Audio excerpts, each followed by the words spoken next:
Right, well, let's speak to Alexandra Saieh. She's the head of Humanitarian Policy and Advocacy at Save the Children International. Thank you very much for joining us live now from Washington, D.C. I know you can't probably see that report, but I'm sure you were able to hear it. Really horrific images, and even just the audio that you can hear there of people screaming.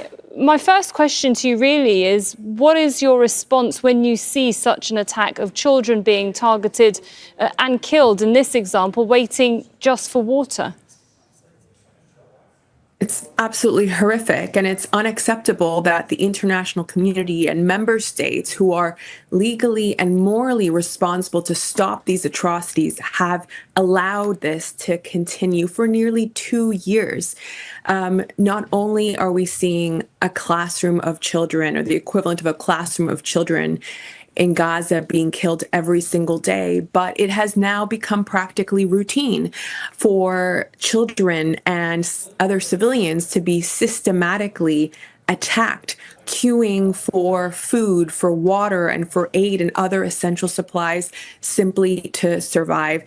You know, Israel not only blocks life-saving assistance through the physical obstruction at the border crossings in Gaza, but it's also through these attacks on children, on civilians waiting for items and food that is life-saving for them. You know, not every single person in Gaza is reliant on humanitarian assistance just to survive. And these children and these people were in Mawasi, which is a so-called safe zone. But what we've seen is that no place in Gaza is truly safe. And irrespective of where you are at risk of being killed.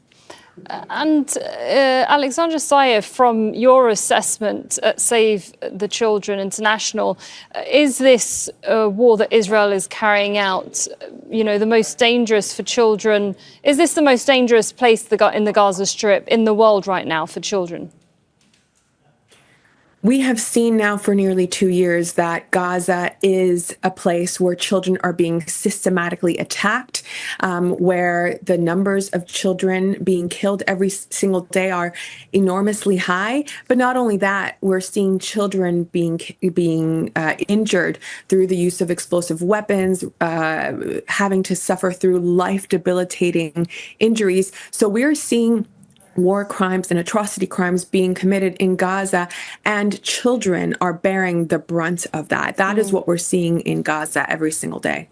Of course, this, you know, you've mentioned there the killings every single day, the injuries, some of them absolutely horrific. But then, of course, at the center of all of this is the malnutrition and famine, children dying every day from either.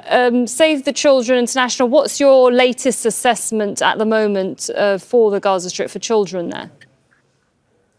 We warned for many months that famine was looming, and the fact that it has now been confirmed means that it is, in many cases, too late to save children who have been suffering from malnutrition, who have been malnourished, acutely malnourished for many months. We know that there has been a trickle of aid that has come in over the last few weeks, but for some children, it's too late. What we need to see is sustainable solutions. We need to see all the border crossings open for commercial supplies, from aid supplies, to be allowed in every single day at the scale required, at least 600 trucks, if not more, a day. And we need to see these Israeli government attacks on civilians, on civilian infrastructure, on people who are just waiting for food and aid to stop. And what we need to see is for governments to muster up the political will and fulfill their legal and moral responsibilities to stop this from continuing to happen. So that's the action that's needed as soon as possible, really. Now, children make up about half of the population in Gaza. How have you been able to, if at all, help the children there under the circumstances? Because, of course, we see many of the images showing them absolutely traumatized. We have 2 health clinics in Gaza, and we have been screening children for malnutrition every single day. We are treating children and mothers who are acutely malnourished, and we continue to see mothers and children who are malnourished come through our clinic. We have also been distributing some water, but none of this is even close to enough. It's all a drop in the ocean in comparison to the sea of needs. As you mentioned, half of Gaza is made up of children, and these are children who have experienced hundreds of days now of a relentless nightmare where we are seeing no sign of this stopping. And in fact, with this offensive creeping closer into Gaza City and continuing to intensify, we are on the verge of a new catastrophe if the international community does not do something to stop this soon. Yeah, of course, and many can't imagine how it can get any worse than it already is. Thank you very much for speaking to us. Alexandra Saieh, Head of Humanitarian Policy and Advocacy at Save the Children International. Thank you for speaking to Al Jazeera. Don't miss out and get the full picture. Subscribe to Al Jazeera for reliable news and expert insights. Like, share, stay ahead.